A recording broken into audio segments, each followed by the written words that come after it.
Graça e paz, igreja. Amém. Graças a Deus. Eu estou muito feliz de estar aqui mais essa vez na igreja, né? Não simplesmente estar aqui na frente. Nós fomos abençoados lá em casa, né?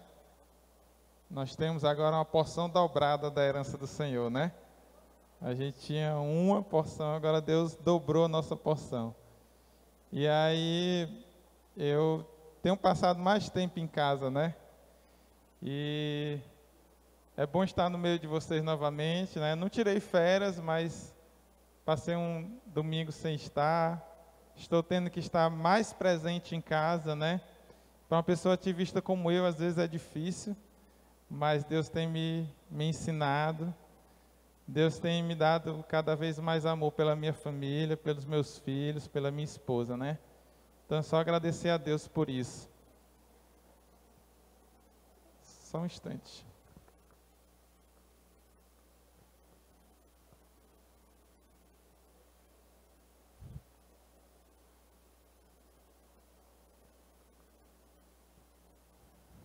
Ver se alivia o calor um pouco, né? Meus irmãos, eu queria dar um recado rápido sobre Celebrando Restauração, né?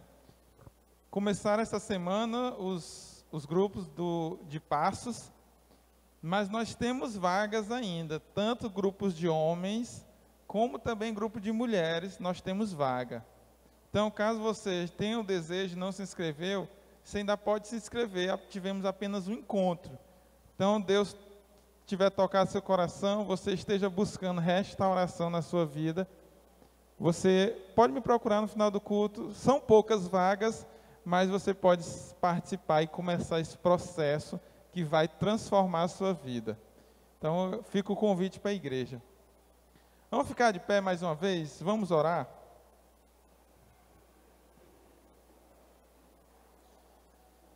Senhor Deus e Pai, muito obrigado, ó Deus, muito obrigado pela Tua misericórdia, pelo Teu amor, pela Tua bondade, por Tuas bênçãos, ó Deus, porque o Senhor fala conosco e o Senhor nos guia o caminho que é melhor para as nossas vidas.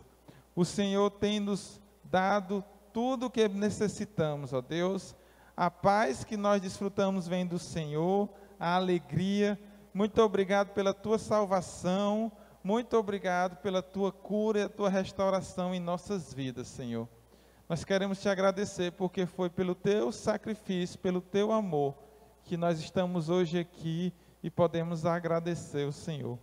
Se manifesta no nosso meio, fala conosco, ó Deus, que haja expectativa em nossos corações daquilo que o Senhor quer falar. Talvez o Senhor já tenha falado, aquilo que o Senhor quer confirmar, e que o Senhor tenha liberdade, que o Espírito Santo, Deus, Espírito Santo tenha liberdade para agir e para transformar, para fazer aquilo que é impossível para nós, mas nada é impossível para o Senhor, e é por isso que nós pedimos a Tua presença e o Teu agir poderoso no nosso meio, em nome de Jesus, amém. Você pode sentar.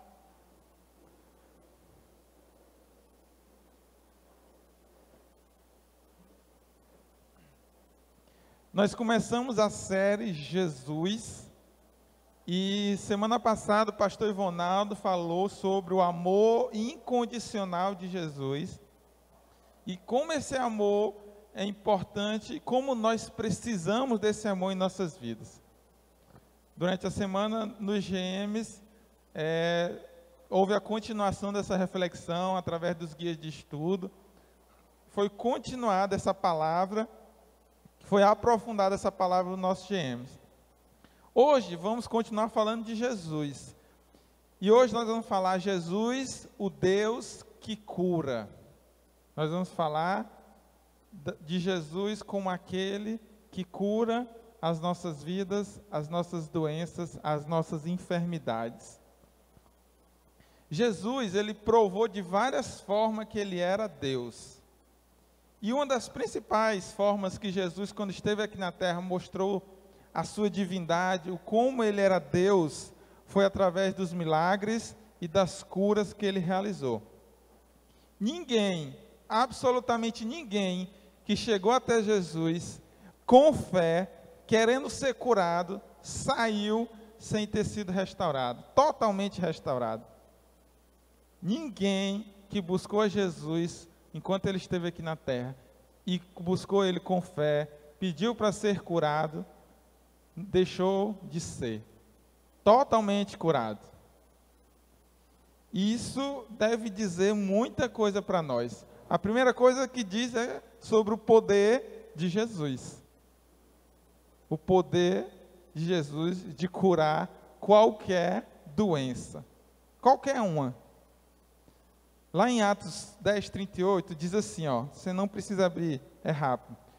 Como Deus, ele está falando de Jesus, o apóstolo, como Deus ungiu Jesus de Nazaré com o Espírito Santo e poder, e como ele andou por toda parte fazendo bem e curando todos os oprimidos pelo diabo, porque Deus estava com ele. Jesus curou aleijados de nascença, Jesus curou cegos, surdos, pessoas com febre, pessoas com hemorragia. Jesus curou uma mulher sem querer, sem saber que estava curando ela, né? Aquela mulher com fluxo de sangue, que tinha fé que Jesus tinha poder para curar ela. Ela simplesmente foi até Jesus com fé, tocou nas vestes de Jesus. O texto diz que Jesus sentiu que dele havia saído poder, e ele procurou quem foi que havia tocado nele, que havia recebido esse poder. E depois dela ter sido tocada, dela tocar em Jesus, ela foi curada. Jesus curou pessoas com lepra. Jesus curou pessoas à distância. Um centurião chegou até ele, pedindo a cura, e ele disse assim, não, você não precisa ir até onde está a pessoa que precisa ser curada. Basta você dar o comando, e ele vai ser curado. Nem era uma pessoa temente a Deus, nem era um judeu. E aí Jesus, pela fé daquele homem, curou à distância aquela pessoa que precisava ser curada. Jesus expulsou demônios que causavam doença nas pessoas e por isso elas foram curadas. Jesus ressuscitou mortos. Um deles estava morto há 4 dias. Texto bíblico lá em Lázaro, de João 11, diz que já cheirava mal o corpo de Lázaro. E Jesus ressuscitou ele, apenas com o comando da sua voz. Lázaro saiu do túmulo. Tudo isso, esses exemplos que eu citei, mostram o poder de Jesus sobre a morte e sobre as doenças. Agora abra em Mateus, que eu quero ler 2 textos de Mateus, que mostra sobre isso, sobre Jesus curando, sobre o poder dele para a cura. Mateus 4:23, primeiro. Mateus 4:23.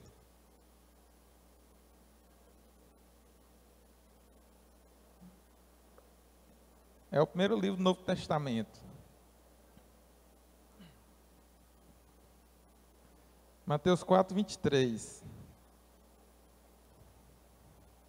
Diz assim, ó: Jesus foi por toda parte, por toda a Galiléia, na verdade, ensinando nas sinagogas deles, pregando as boas novas do reino e curando todas as enfermidades e doenças entre o povo. Vamos agora para Mateus 8. Passei um pouco na frente, estamos em Mateus 4, vamos para Mateus 8. 16 e 17. Mateus 8, 16 e 17. Diz assim: ao anoitecer foram trazidos a ele muitos endemoniados, e ele expulsou os espíritos com uma palavra, e curou todos os doentes. E assim se cumpria o que fora dito pelo profeta Isaías: ele tomou sobre si as nossas enfermidades e sobre si levou as nossas doenças. Amém. Esse segundo texto que a gente leu, o escritor, ele cita Isaías 53. Isaías 53 é uma das profecias do Velho Testamento, escritas há cerca de 700 anos antes de Cristo vir ao mundo, e é uma das profecias mais detalhadas sobre a pessoa e sobre a obra de Jesus Cristo. Essa profecia que está lá em Isaías 53. Ele fala como Jesus seria, ele fala como Jesus morreria, como Jesus seria tratado, ele fala do porquê Jesus teria que morrer, ele fala dos frutos do trabalho e do sacrifício de Jesus, e ele fala também que ele tomou sobre si as nossas doenças e as nossas enfermidades. O profeta Isaías, ele diz que um dos propósitos, um dos motivos, uma das coisas que Jesus faria quando viesse ao mundo, seria levar as doenças e as enfermidades, trazer cura sobre as nossas doenças. Esse texto de Mateus, que nós lemos, voltando a ele, mostra que quando Jesus curava, ele curava cumprindo o propósito que havia sido predito sobre ele, que ele um dia viria e que ele levaria as nossas doenças e as nossas enfermidades. Jesus estava apenas cumprindo esse propósito. Alguns podem querer entender esse texto de Isaías como algo de forma figurada, falando que doenças, nesse caso, enfermidades, se fala do pecado ou outras coisas. Mas o texto de Mateus deixa claro para nós que a profecia de Isaías era que Jesus literalmente iria curar as nossas doenças e as nossas enfermidades. É isso que Mateus interpreta e explica a profecia de Isaías. Entendido isso, que Jesus veio ao mundo também para curar as nossas enfermidades, eu e você só podemos ter uma conclusão disso, que nós podemos pedir para Jesus curar as doenças que nos afligem. Eu e você podemos pedir isso, que Jesus cure essas doenças, as doenças que afligem a sua vida, as doenças que seus familiares possuem. Jesus veio com esse propósito, ele provou e cumpriu esse propósito com a sua vinda no ministério dele terreno, e ele continua fazendo isso hoje. Jesus continua curando e continua restaurando a saúde de doentes.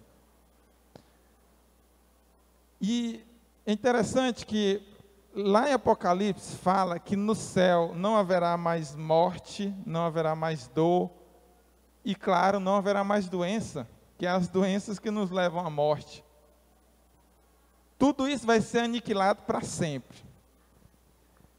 E o que é interessante também é que Jesus, quando veio ao mundo, a Bíblia diz que ele veio para trazer o reino dos céus para a terra. Jesus veio e ele dizia: arrependam-se, porque o reino de Deus é chegado. Jesus veio instaurar o reino de Deus, o reino dos céus na terra. Jesus veio inaugurar o reino do céu na terra.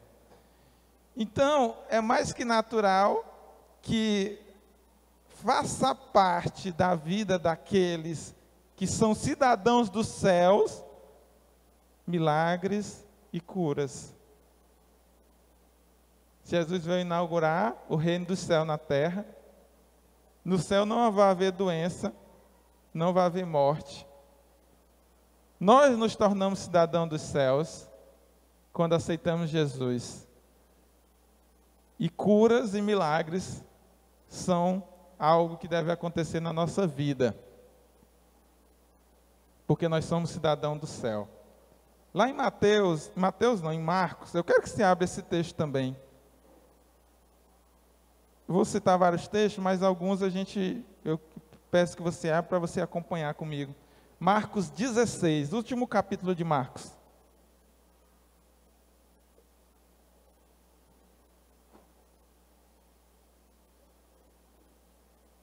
Marcos 16.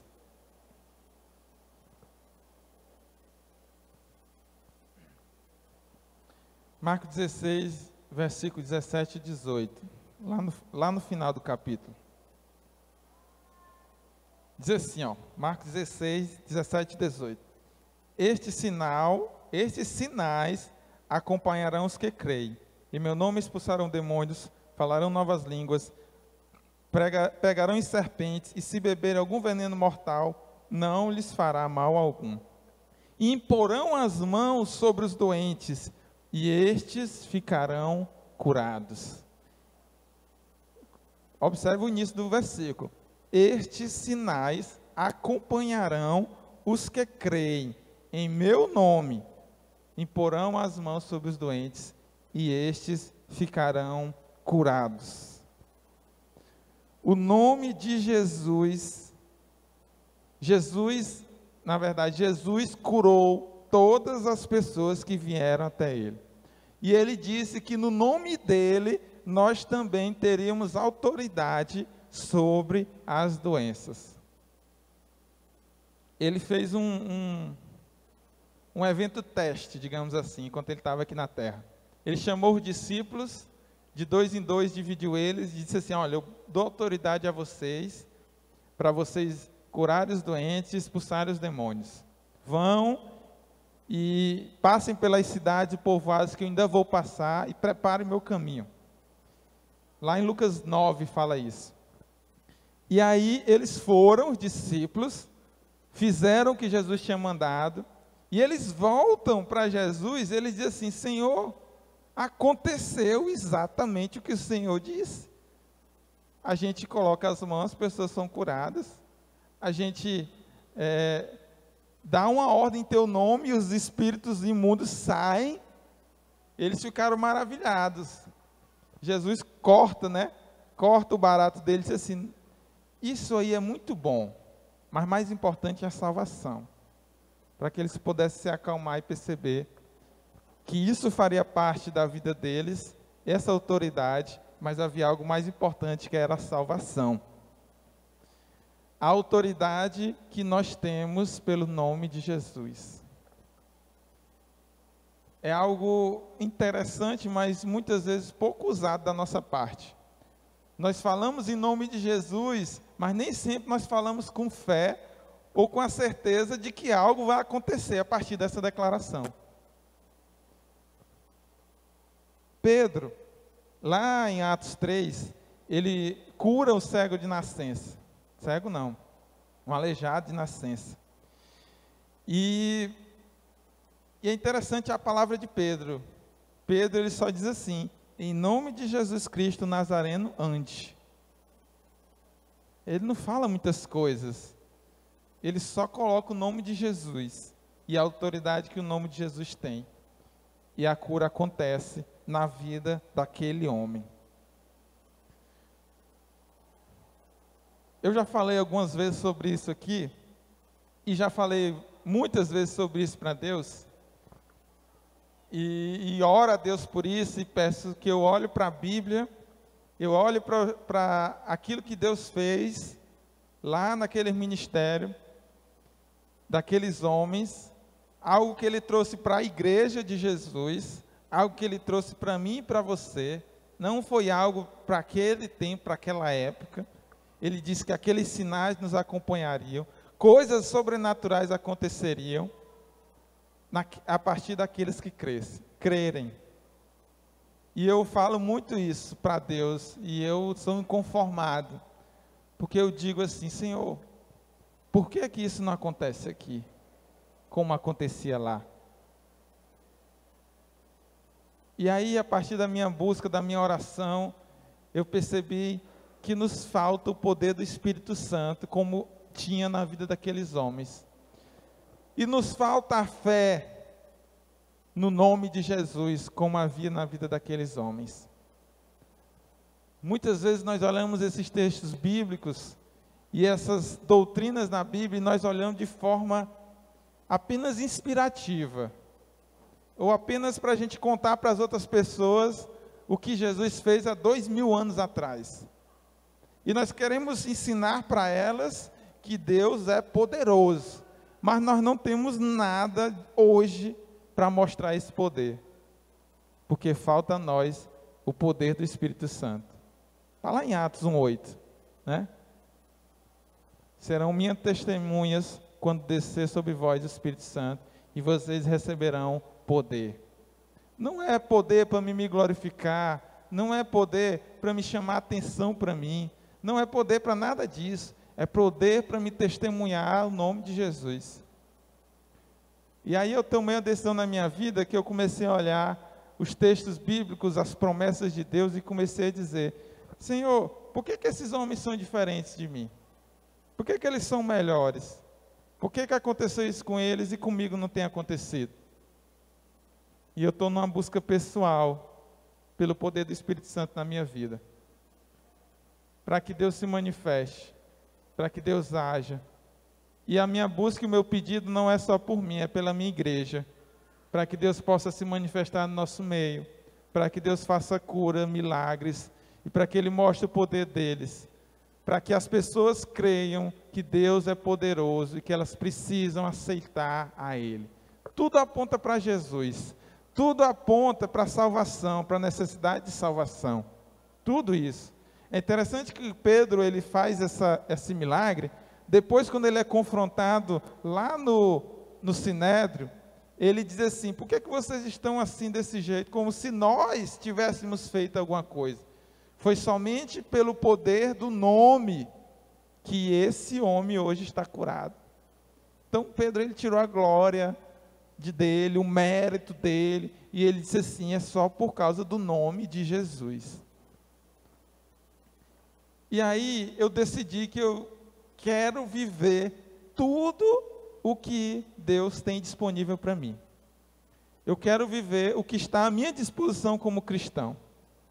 A Bíblia diz que nós somos co-herdeiro com Cristo, né?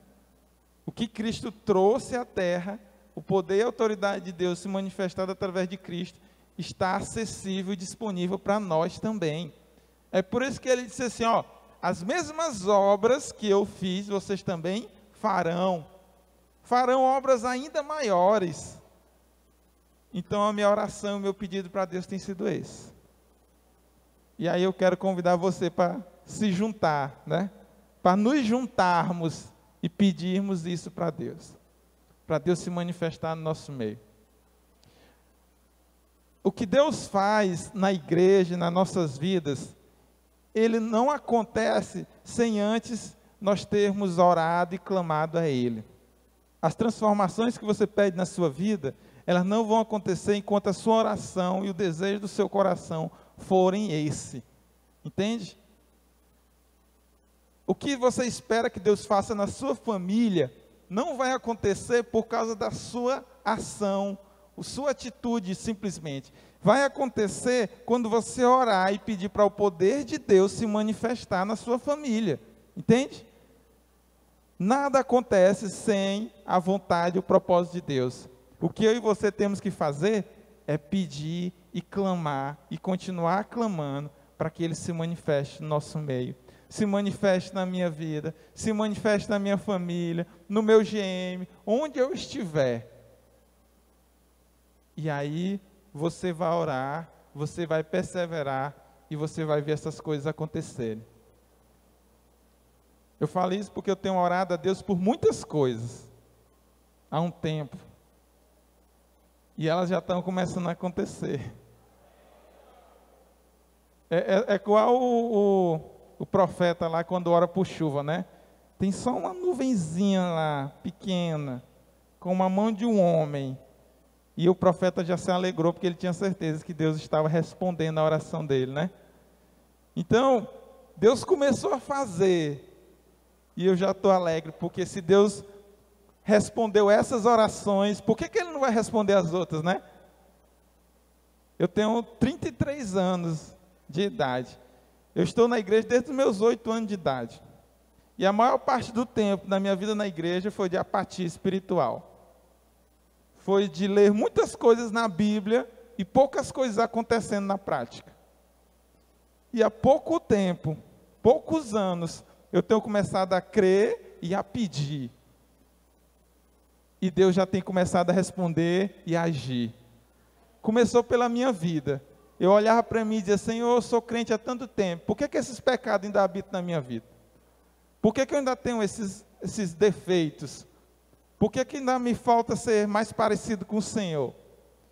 E eu tentava por minha própria força fazer e mudar. Mas não durava muito tempo, porque minha própria força não é suficiente para me transformar.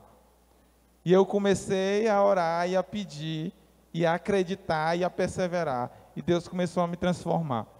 Qualquer coisa que Deus vai fazer através de você, não vai acontecer se Ele não fizer primeiro em você.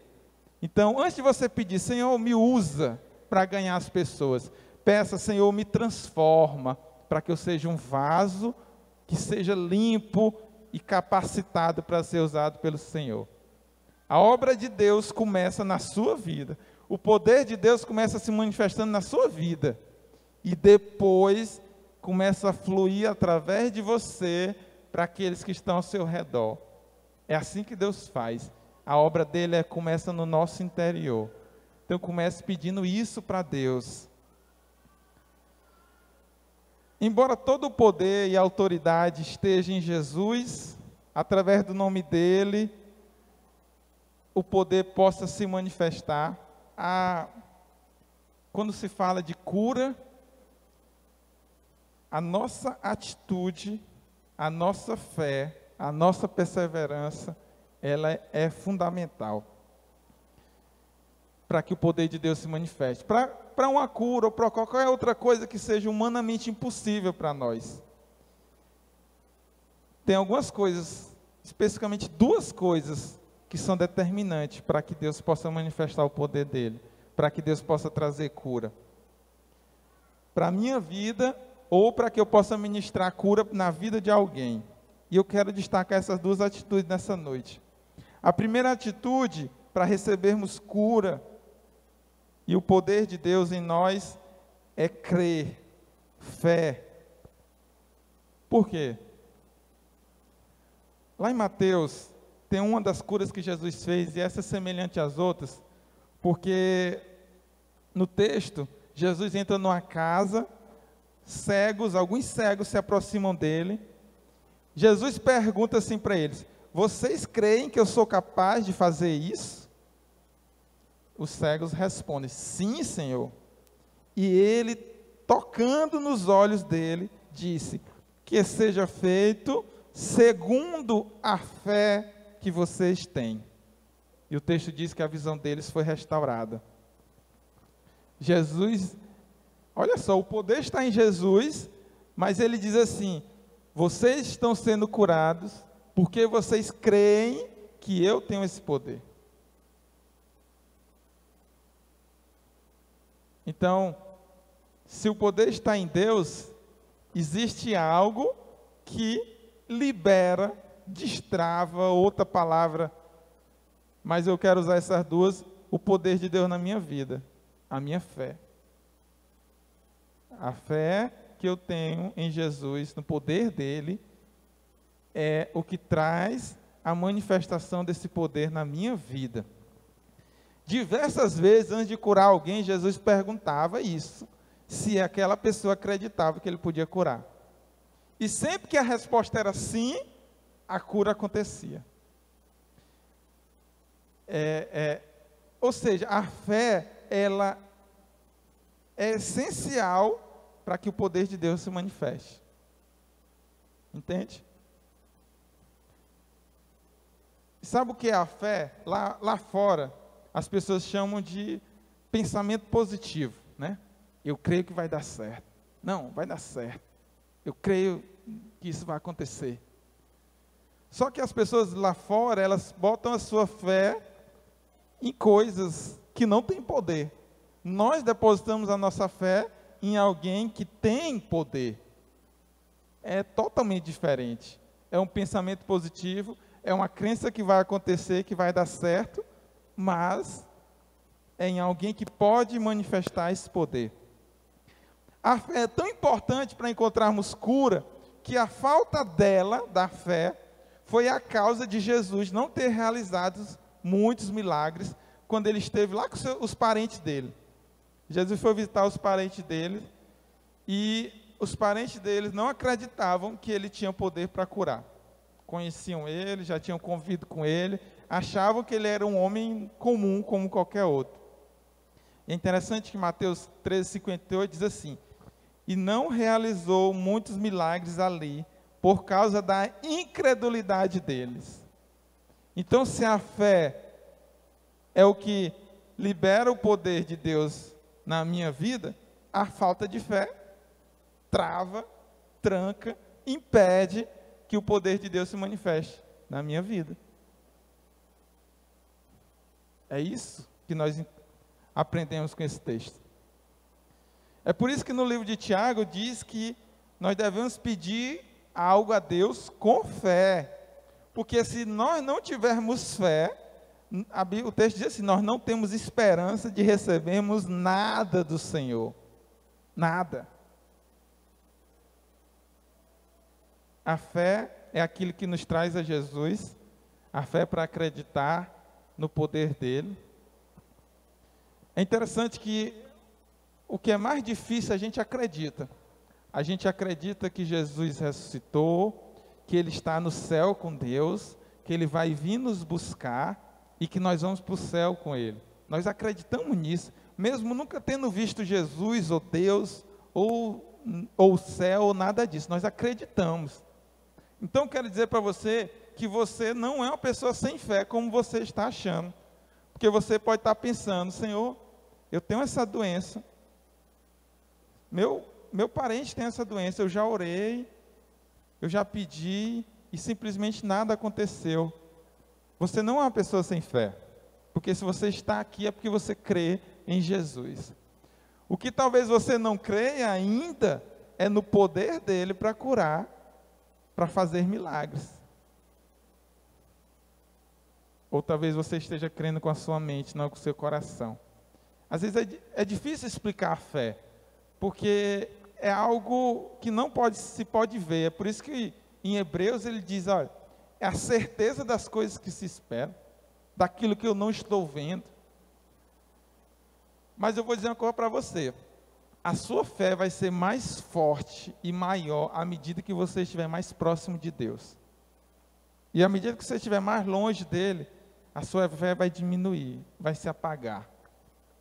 Quanto mais eu me aproximo de Deus, mais eu tenho certeza de quem Deus é, do que Ele faz e do poder dEle. A minha fé é fortalecida.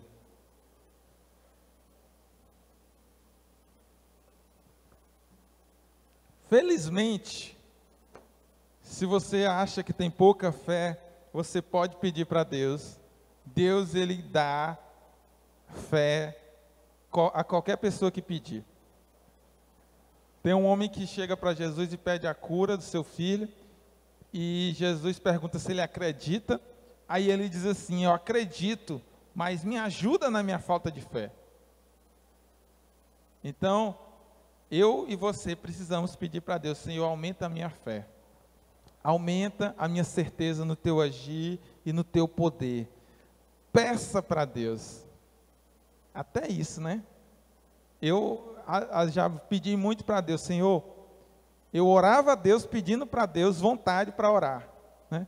Senhor, estou aqui orando, mas eu quero ter mais vontade de orar. Eu quero ter mais prazer em estar contigo do que fazendo outras coisas.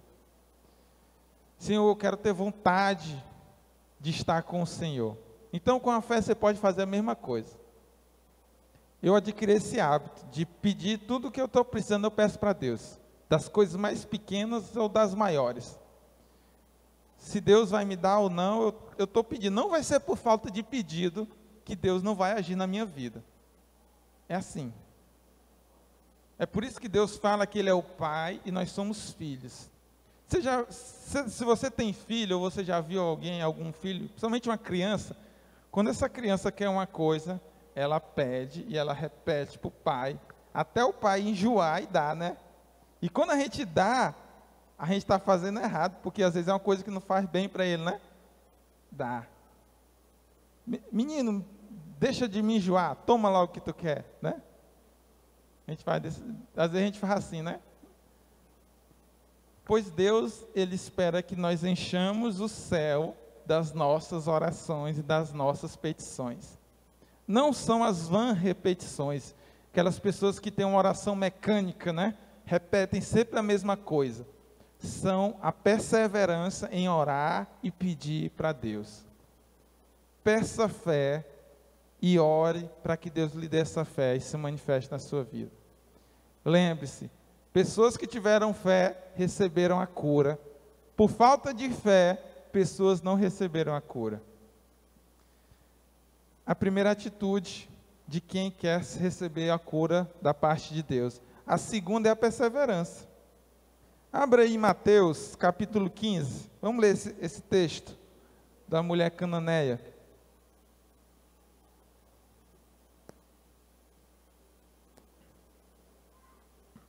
Mateus, capítulo 15. Nós vamos ler do verso 21 ao 28.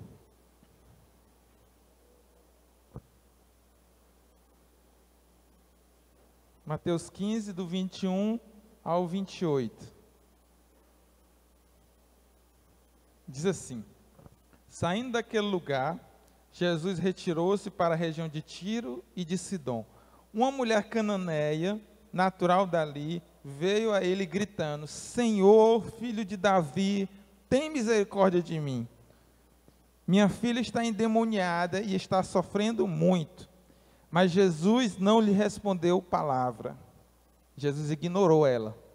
Então os seus discípulos se aproximaram dele e pediram: manda embora, pois vem gritando atrás de nós. Ele respondeu: eu fui enviado apenas às ovelhas perdidas de Israel. A mulher veio, adorou de joelhos e disse: Senhor, ajuda-me. Ele respondeu: não é certo tirar o pão dos filhos e lançá-lo aos cachorrinhos. Disse ela, porém: sim, Senhor, mas até os cachorrinhos comem das migalhas que caem da mesa dos seus donos. Jesus respondeu: mulher, grande é a sua fé, seja conforme você deseja. E naquele mesmo instante sua filha foi curada. Rapaz, primeiro a mulher veio gritando, clamando e gritando a Jesus, passando vergonha no meio da rua, clamando por cura. Segundo, os próprios discípulos desdenharam dela. Senhor, manda ela embora. Jesus nem falar com ela falou, ignorou ela completamente. A mulher fala com Jesus: Jesus, eu não vou curar, eu não fui enviado para você. A mulher pede de novo. Jesus diz: não vou lhe dar. Ainda compara ela a um cachorro. E a mulher continua insistindo: mas nem que seja uma migalha, é isso que eu quero para a minha vida. Você imagina que o plano de Jesus não era curar ela. Se ela tivesse desistido na primeira vez, Jesus teria curado? Não. Se ela tivesse desistido na segunda vez, Jesus teria curado? Não. Foi numa terceira vez que ela continuou insistindo, se humilhando, clamando, que ela recebeu a cura. Você já orou a Deus a esse ponto? Por aquilo que você tem pedido para Ele? A ponto de se humilhar, de chorar, ou até de gritar, para que Deus lhe dê alguma coisa, algo que você está precisando, seja uma cura, seja uma restauração. Não importa quanto tempo você tem orado por cura, ou para Deus fazer a obra que você está pedindo para Ele fazer na sua vida, na sua família. Não deixe de clamar, não deixe de pedir. Não deixe, continue clamando, e você vai ser surpreendido pelo Senhor. A sua perseverança demonstra para Deus o tamanho da sua fé. Algumas coisas na minha vida eu só alcancei quando eu perseverei em oração e em pedir para Deus. Quanto tempo, pastor? Não sei. Ore até você alcançar o que você pede, o que você quer. Até porque provavelmente você está orando por uma coisa que é impossível para você, né? Então, se é impossível para você, o passar do tempo não vai fazer aquela situação mudar. Então, sua alternativa é continuar orando e pedindo para Deus se manifestar na sua vida, naquilo que você tem clamado. Continue orando. Agora, interessante é que teve um caso na Bíblia que Deus decidiu não curar alguém. Apóstolo Paulo. O apóstolo Paulo, ele diz assim: para me impedir que eu me exaltasse por causa da grandeza dessas revelações, foi-me dado um espinho na carne, um mensageiro de Satanás para me atormentar. 3 vezes roguei ao Senhor que eu tirasse de mim, mas ele me disse: minha graça é suficiente a você, pois o meu poder se aperfeiçoa na fraqueza. Olha só, no caso de Paulo, a vontade de Deus era de não curar ele. Aí você pergunta: pastor, pois talvez no meu caso seja isso. Deus não quer me curar. É por isso que eu não fui curado ainda. Como é que eu vou saber se é o propósito de Deus ou não eu ser curado? Eu posso dizer para você com certeza que a vontade de Deus é nos curar das nossas doenças. Com certeza eu digo que essa é a vontade de Deus. Algumas vezes Ele tem um propósito para isso que nós estamos passando. E Ele não vai curar. E o que foi que Paulo fez? Paulo perguntou para Deus: Senhor, se for da tua vontade, me cura? Não, Paulo orou: Senhor, me cura. 1, 2, 3 vezes. Quando foi que Paulo parou de orar? Quando Deus disse para ele: não, eu tenho um propósito para esse espinho na sua carne. Você vai ser aperfeiçoado e fortalecido por causa dele. O que nós concluímos? Ore até Deus disser para você que ele não vai, que esse não é o plano dele. Eu vou dizer para você que quase 100% das vezes a vontade de Deus é curar. Porque foi assim que aconteceu com todas as pessoas que chegaram até Jesus com fé e com perseverança. Elas receberam a cura. Então, ore até acontecer alguma coisa, ainda que seja uma resposta de Deus. Não, pastor, mas eu já orei e não aconteceu nada. Mas Deus já lhe respondeu? Deus já lhe disse qual é o plano dele para isso? Mas, contrariamente a isso, e para encerrar, tiveram situações na Bíblia que Deus tinha um plano, e por causa do clamor dos seus filhos, Deus mudou o seu plano. Até quando Deus tem um plano, nós podemos clamar, e Deus pode mudar o plano dele. Quando Deus queria destruir o povo de Israel por causa do seu pecado, Moisés clamou a Deus, e Deus mudou o seu plano e não destruiu aquele povo. Quando Deus disse a Ezequias, o rei Ezequias, que ele ia morrer, ele estava doente, Deus mandou o profeta dizer: Ezequias, você vai morrer.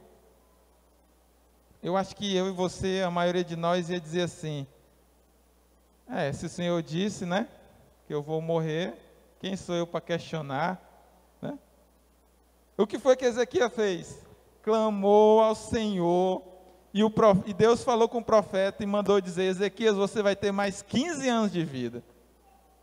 Até quando Deus tem um plano, Ele pode mudar por causa do clamor de seus filhos. Então, meus irmãos, o que eu e você podemos fazer é clamar, é pedir, é ter fé, é acreditar e é perseverar. Porque é isso que Deus faz. A recompensa àqueles que perseveram, àqueles que têm fé, é a sua resposta. É o agir sobrenatural e poderoso de Deus nas suas vidas. Amém?